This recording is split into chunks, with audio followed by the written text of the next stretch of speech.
Boker Tov, messieurs, vous m'avez manqué. Baruch Hashem. 2 jours, on dit que ça fait 2 mois que je ne vous ai pas vu. Qu'est-ce que ça fait du bien? Je veux dire, qu'est-ce que ça m'a manqué? Merci, Yigal. Allez, messieurs. Nous sommes le 6 Adar. Ce soir, nous serons le 7 Adar. Soir exceptionnel et journée exceptionnelle. Yom Shiva Be'adar, Yom Tirat, Adon HaNevi'im, Moshe Rabbeinu Alav Shalom. Le 7 Adar, c'est le jour de la mort de Moshe Rabbeinu Alav Shalom. Adon HaNevi'im, le maître de tous les prophètes. Mi Moshe al Moshe lo kam ke Moshe. Lo haya ke Moshe Rabbeinu. Il n'y a pas eu comme Moshe Rabbeinu. Ve'nahagu bimkomot rabim litanot beyom zeh. Et beaucoup d'endroits ont l'habitude de jeûner ce jour-là, oui. Kiou Rabam Shekol Israël. Et là-bas, on jeûne ce jour-là. Parce que là, c'est différent. C'est un niveau, mais surtout jeûner, pas manger. Lama, Moshe Rabbeinu, Unikra Rabam Shel Israël. Le maître de tout Israël. Comme je l'ai expliqué, je viens de le dire, mais il n'y a pas eu comme Moshe Rabbeinu.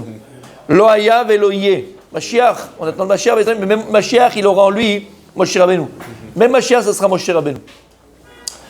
Et donc, il y a beaucoup d'endroits, parce que Moshe Rabbeinu, c'est exceptionnel, c'est quelque chose d'exceptionnel. Rabam Shel Kol Israël, le maître de tout Israël, Ad Hayom Hazeh, jusqu'à aujourd'hui.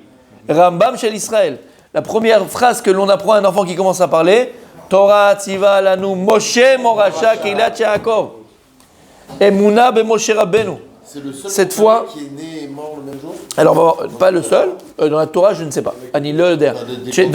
Non, Tzadikim, non, il y a eu d'autres. Aval, donc il y a cette notion de jeûner le jour de la mort de Moshe Rabbeinu, le 7 Adar, ou mitani beyom tirat harav. Et il dit aussi pourquoi? Parce qu'il y a aussi un autre minag, une autre coutume, de jeûner le jour de la ptira du Rav. Quand le Rav Israël, c'était ça, Iloula, d'accord, c'était aussi son... Mais c'est bien pour tous ceux qui se disaient ses élèves, mais c'était bien de jeûner le jour de ça, et ainsi de suite. Vizaru lilmod Torah belel shiva be'adar. C'est très très très important et très bon et très bien d'étudier la Torah la nuit du 7. Donc ce soir. Vetov lilmod besefer tikkun shiva be'adar. Alors il y a un livre, vous ne l'avez pas, mais c'est un tikkun qui s'appelle shiva be'adar, et là-bas c'est une étude qui a été composée pour la Iloula de Moshe Rabbeinu. Mais c'est quand même bizarre de jeûner le jour de sa mort, parce que c'est aussi le jour de sa vie, c'est peut-être une fête aussi. Alors, comme il vient de mentionner, on sait que Moshe Rabbeinu, le jour de sa mort, en fait, c'est le jour de sa naissance. Et d'où l'histoire de Haman, d'accord? Bon, Haman, il cherchait quand est-ce que je vais pouvoir mettre mon plan d'exécution d'exterminer le peuple juif. Et donc, quand il y a eu ce mois d'Adar, et c'est le mois où Moshe Rabbeinu il est mort, il a dit, alors c'est un mois où ils n'ont pas leur maître, Moshe Rabbeinu. Pourquoi ça lui a fait il a pensé à se dire, puisque c'est le mois où leur maître, Moshe Rabbeinu, il est mort, alors j'aurai une chance. Exactement, de mettre à bien mon plan d'exterminer le peuple juif. Mais en fait, parce que Moshe Rabbeinu, malheureusement, on sait que Moshe Rabbeinu, il n'est pas enterré en Eretz Israël. Il n'a pas eu le mérite de rentrer en Eretz Israël.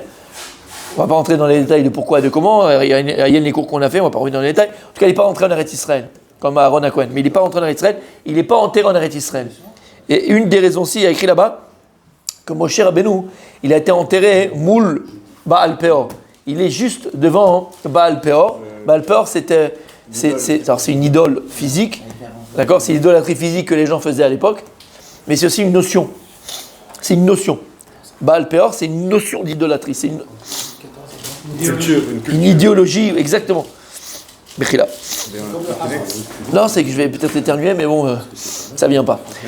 Et donc, ouais, c'est une notion qui existe toujours. Alors, on va pas rentrer aussi dans le détail du Baal Peor, mais Baal Peor, c'est l'idolâtrie. Et comment comment les gens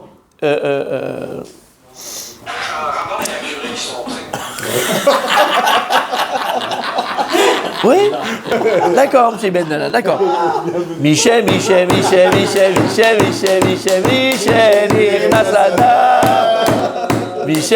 faut faire des blagues, C'est Adam, Kol Kol hakavod, bli ayin hara, bli ayin hara, איזה שמחה.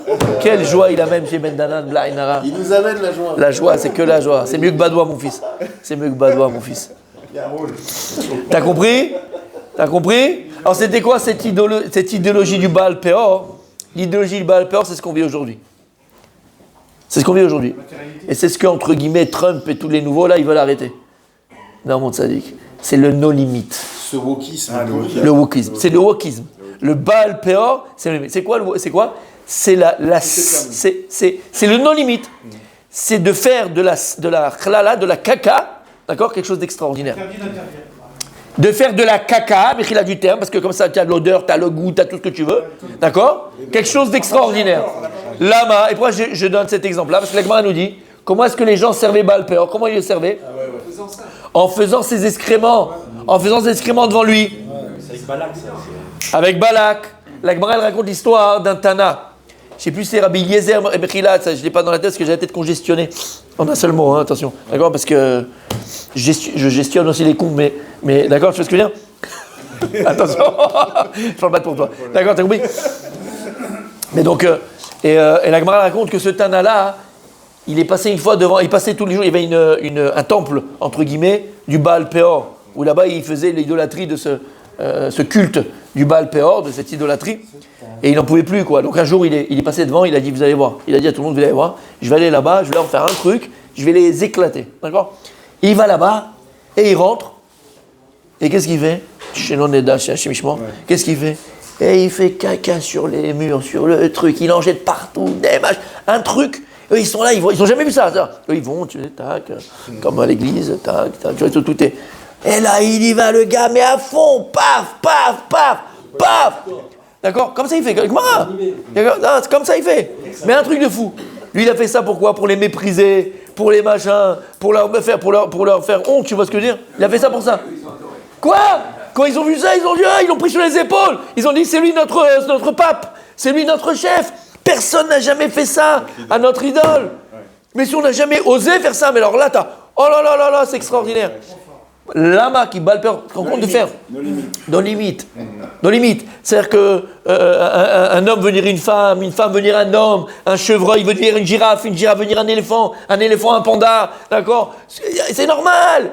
Tu veux te marier avec un panda, tu peux, avec un poisson rouge, tu peux. Tout est permis. Rien. On est dans le Baal Peor. C'est Baal Peor.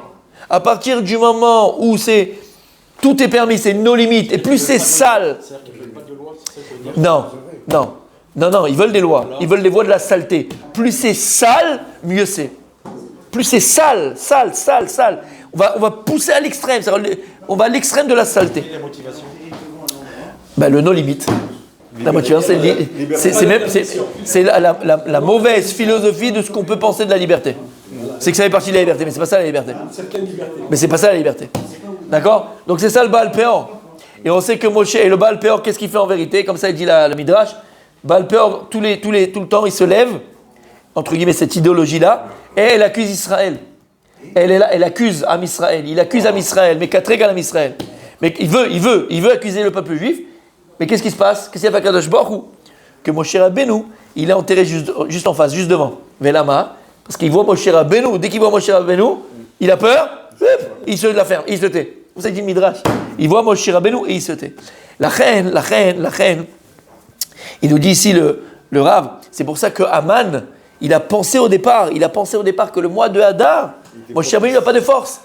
C'est le seul mois où Moshe Rabbeinu n'a pas de force, puisqu'il est le mois où il est mort. Mort qui veut dire mort, veut dire djinn. Le djinn, c'est la rigueur, c'est la faim. Donc il n'a pas de pouvoir, Moshe Rabbeinu, à ce moment-là. C'est pour ça qu'il a pensé à Aman que le mois de Hadar, c'est le mois où il est mort, c'est un moment propice pour venir anéantir le peuple. Mais qu'est-ce qu'il n'a pas compris? Est-ce qu'il ne savait pas? C'est aussi le jour où il est né. Et Moshe Rabbeinu a tellement amené dans sa vie, de son vivant, à l'humanité, au peuple juif, mais pas que. En vérité, à l'humanité. C'est l'humanité qui a gagné de Moshe Rabbeinu. C'est l'humanité entière, puisque qui a descendu la Torah du Har Sinaï? C'est Moshe Rabbeinu. Qui a transmis la Torah orale? C'est Moshe Rabbeinu. Rabbam Shel Israël. La reine, c'est un jour de Ta'anit. Donc celui qui veut prendre sur lui de jeûner, vendredi matin, exactement. Celui qui veut prendre sur lui de jeûner demain, donc vendredi, parce que ça commence la journée, il faut qu'il prenne sur le jeûne un mincha. C'est qu'un mincha, il vient, il dit, voilà, je prends sur moi demain de jeûner. Ouais, mincha de maintenant, de tout à l'heure. Un mincha, il vient, il dit, tu lui dis, à toi-même, comme ça, tu dis, ouais, je prends sur moi de jeûner demain, l'irvod Moshe Rabbeinu, pour la p'tira de Moshe Rabbeinu, et tu fais le jeûne du matin à partir du lever du soleil, jusqu'au kidouche, parce qu'il faut attendre le kidouche. D'accord? Aussi, une autre chose, il a dit le rab, celui qui veut, c'est celui qui a la force, celui qui veut, ça ne va pas le déranger, ça va pas le... D'accord, celui qui veut, c'est bien. Autre chose, c'est aussi très très très important et très bon d'étudier ce soir la Torah. D'étudier ce soir la Torah. Donc si tu étudies 5 minutes, tu étudies un quart d'heure, une demi-heure, 1 heure, 1 heure, 2 heures, chacun comme il peut. Comment? Il y a un cours, quand tu veux commencer, 18h. 18h il fait le cours. 18h de monsieur Michael Seller. D'accord? C'est là Il va te parler du Club Med, tous ces trucs-là, tu vas voir, tu vas être prêt pour les vacances si Dieu veut. En tout cas, tu vas kiffer. Ça, c'est sûr. Il a fait, mais. Donc, c'est un jour exceptionnel, le 7 du mois de Hadar, parce que Moshe Rabbeinu. Maintenant, ce qu'on va voir ensemble, Bezrat Hashem, c'est. Messieurs, qu'est-ce que Moshe Rabbeinu, en vérité, on l'a dit déjà à l'oral, mais qu'est-ce que Moshe Rabbeinu il a de spécial? Pourquoi est-ce que Moshe Rabbeinu a une place tellement forte dans l'âme Israël? Alors, écoutez bien. Nous dévoile le Harizal. Et il nous dit quand Adam Arishon il a été créé, Akadosh Baruch Hu, il a créé en Adam Arishon toutes les âmes. C'est-à-dire toutes les âmes étaient contenues dans le premier homme, dans Adam Arishon. Les âmes du peuple d'Israël ou toutes les âmes. Alors, les âmes du peuple juif, et comme on dit, les âmes des nations, c'était l'écorce. L'écorce, c'est pas la plimiout, c'est pas l'intériorité de Adam Arishon, c'était l'écorce, c'était l'extériorité de Adam Arishon. Ça, c'était les âmes des nations du monde. Aval, toute l'humanité était contenue dans Adam Arishon. Toute l'humanité était contenue dans Adam Arishon ou à l'extérieur d'Adam Arishon, mais en tout cas de Adam Arishon. D'accord?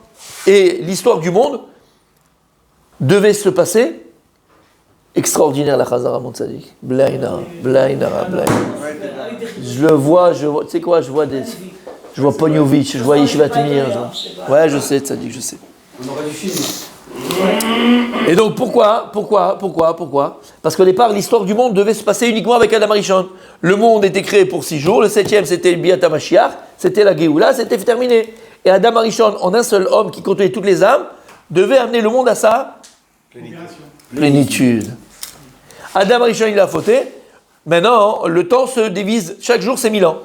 Chaque jour c'est 1000 ans, et maintenant c'est plus Adam Arishon en tant qu'un seul homme, mais c'est toutes les âmes qui étaient contenues dans Adam Arishon qui vont devoir amener le monde à sa plénitude. Velama yafe meod, Rabbi, kol hakavod, Rabbi, yafe meod, lama, parce que nous dévoile le Harizal que Adam Arishon qui était composé de plusieurs âmes, ce sont les âmes qui composaient Adam Arishon qui l'ont fait fauter.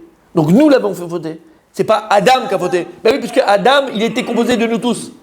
Donc en réalité, qui a écouté sa femme, tu vois le problème, c'est encore le même problème. Bref, tu as compris ce que j'ai parlé. Et donc ce sont les âmes qui étaient contenues dans la région qui ont amené à faire la faute. Et donc c'est pour ça que nous devons nous maintenant réparer. Comment? Réparer. On a dit ça 1000 fois. On pense pas. Ça y est, on doit réparer. On a compris comment on doit réparer. D'accord? Par la Achila. Birou. Tu te rappelles, on a fait le cours? Il a fait mal. Ok? On doit réparer. Maintenant écoutez ce qu'il dit. Donc Adam Rishon contenait les Shishim Ribo. Les 600 000 âmes, parce qu'il y a 600 000 âmes. Et de ces 600 000 âmes, après, il peut y avoir des étincelles d'âmes. Mais il y a 600 000 âmes principales. Et regardez ce qu'il dit. Comment? C'est ce que je viens de dire. Il y a 600 000 âmes principales, et de ces âmes-là se séparent en nitzot, en étincelles d'autres âmes. Mais les principales, c'est-à-dire que toi, d'accord? Subdivisé. Toi, tu peux venir du même âme. D'ailleurs, c'est pour ça que très souvent, on a des atomes crochus. D'accord? Non, surtout des atomes crochus. C'est qu'on vient de la même shoresh. On vient de la même racine. Comme la fission nucléaire. Oh là là, qu'est-ce que j'aime quand je dis ça. Et voilà ce qu'il dit. Il y a après Adam Rishon qui contenait en lui les 600 000 âmes. Il y a un homme sur terre qui va lui-même contenir les 600 000 âmes d'Israël. C'est qui il dit? Moshe Rabbeinu alav shalom. Qui était collé les 600 000 âmes d'Israël. Moshe, et c'est pour ça qu'Akadosh Baruch Hu, il a dit à Moshe Rabbeinu, quand Am Israël, quand le peuple juif a fait la faute du Vaudor, oui, c'est à Hegel, Akadosh Baruch Hu, il a dit, laisse-moi faire, je vais les exterminer, et de toi, je ferai sortir un grand peuple. Comment ils disent les Mefarshim, quoi, de toi, je ferai sortir un grand peuple? Parce qu'en vérité, Akadosh Baruch Hu, il a dit, n'aie pas peur. Eux, ils sont partis, mais toi, tu contiens en vérité les 600 000 âmes d'Israël. Donc de toi, je vais refaire Israël. Il n'y a pas de problème. Eux, c'est le mauvaise Fabrication. fabrication. Mais de toi qui contient les 600 000 âmes d'Israël, de toi, je fais revenir Israël. Moi, je il n'a pas voulu. Mais qu'est-ce qu'on voit en tout cas? Comment il est contenait lui? Il y avait des autres juifs aussi. Oh. Comment ça, il Il ne peut pas contenir tout s'il y avait. C'est pas matériel, Si. l'âme. Aïe, aïe, aïe. Matériel. Ça s'appelle duplication. Sans rentrer dans les détails, mamash. C'est-à-dire que tu as le shoresh et tu as l'âme. D'accord? Tu as le shoresh et tu as l'âme. Et mon cher Abénou, quand on est les Abdil, hein, ne prends pas ça à la lettre ce que je te dis, mais juste pour avoir. D'accord? C'est comme si j'ai 600 000 voitures. D'accord? Mais quand tu as 600 000 voitures, ou tu as 20 voitures, il faut quand même des garages. Oui ou non? Il faut un garage pour mettre la voiture. C'est le corps. Ok. Vous parlez. Non, je ne parle pas du corps. Je parle pas du corps. Au niveau de l'âme, rien que de l'âme. Rien que de l'âme. Ok? Donc en fait, il y a 20 000 ou 600 000 garages pour 600 000 voitures. T'as compris? Eh bien, moi, cher Benou, c'est pareil avec l'âme. Ces âmes-là, elles ont un garage, entre guillemets. Elles ont un corps. Elles ont une racine. Moi, cher Benou, quand on est en lui, c'est 600 000 âmes qui s'exprimaient à l'extérieur dans la réalité. Mais c'était contenu dans mon cher Benou. Kaviachol, c'est comme tu lui parlais du garage. Tu vois? C'est la place de l'âme. Et elles sont les âmes, Oui. et elles sont les âmes des autres nations qui étaient sur Ça, c'est d'accord. Ça, c'est autre chose. Ça, c'est autre chose.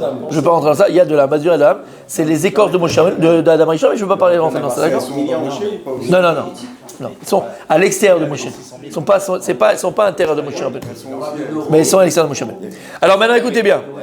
Ce sont des notions très importantes, on en a déjà parlé, mais je ne veux pas parler parce qu'on a Gemara à terminer, d'accord? Juste qu'on comprenne un petit peu. Donc Moshe Rabbeinu contient en lui ces 600 000 âmes, d'accord? Qui sont s'exprimer dans la réalité, dans l'âme Israël. Ça veut dire quoi? Ça veut dire que, écoutez bien, comme Adam Rishon qui contenait en lui les 600 000 âmes, Moshe Rabbeinu contenait en lui 100 000 âmes d'Israël. Donc en vérité, lorsque Moshe Rabbeinu Kaviachol, quand je dis Kaviachol, non, mamash, il a disparu. Mais si on dit que les tzadikim, mais les tzadikim, même de le jour de leur mort, ils sont appelés vivants. D'accord? Aval, quand Moshe Rabbeinu il est parti, c'est un peu une part de ton âme qui est partie. C'est un peu une part de toi-même qui est partie. Et donc c'est pour ça que tu dois jeûner. Donc c'est pour ça que tu dois comprendre. Donc c'est pour ça que tu dois réfléchir. Donc c'est pour ça que tu dois t'attacher. Parce que c'est une partie de ton âme qui est partie. Puisque Moshe Rabbeinu il n'est pas là. Shamata. Maintenant je sais ce qu'il a comme question Rabbi Daniel. Écoutez bien, c'est extraordinaire. Et ça va changer ta vie, mon tzaddik. Écoutez bien. Écoutez bien. Écoute bien. T'as pas entendu? Alors écoute bien. Comment est-ce que Moshe Rabbeinu, il est arrivé Adam Arishon, je comprends, Dieu il a créé comme ça. Dieu il a créé Adam Arishon avec les 600 000 âmes existantes, ok? Ça je comprends, Dieu il a créé comme ça. Mais Moshe Rabbeinu, comment il est arrivé à récupérer, à faire en sorte qu'il contienne maintenant les 600 000 d'Israël? Comment? Il n'est pas né comme ça, il n'est pas né comme ça.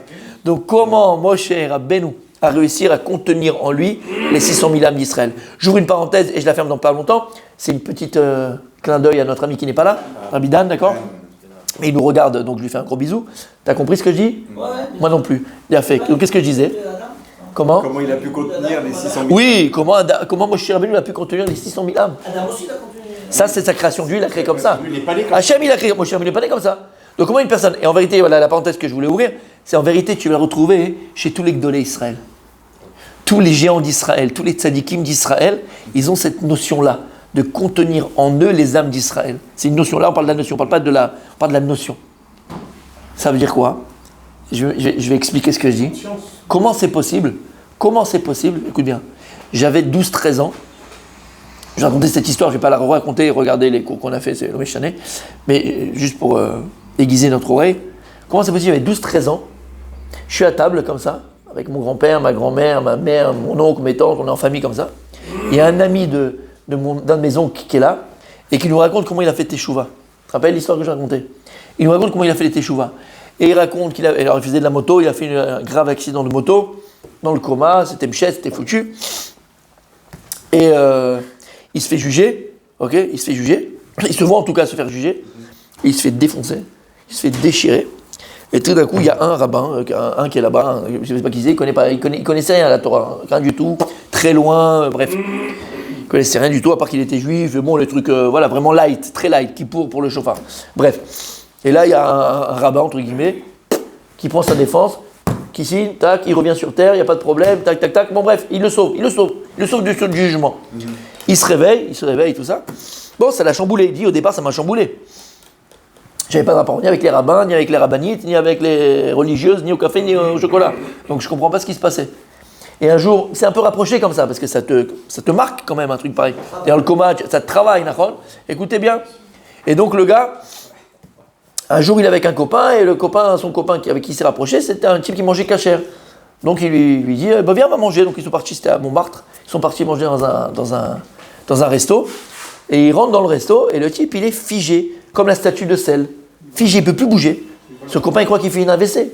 Il croit qu'il a fait un AVC. Parce qu'il était, en plus, il a fait accident, machin. Il a le truc, machin. Il dit, tout va bien. Il dit, non, mais c'est qui la photo là, du rabbin, là? C'est qui? Il y avait derrière une photo d'un rave. Il dit, ah, ça, c'est le rabbi de Lubavitch. Il est à New York, machin, il était encore vivant. C'est le rabbi de Lubavitch, il est à New York, c'est un grand rave, c'est un grand machin.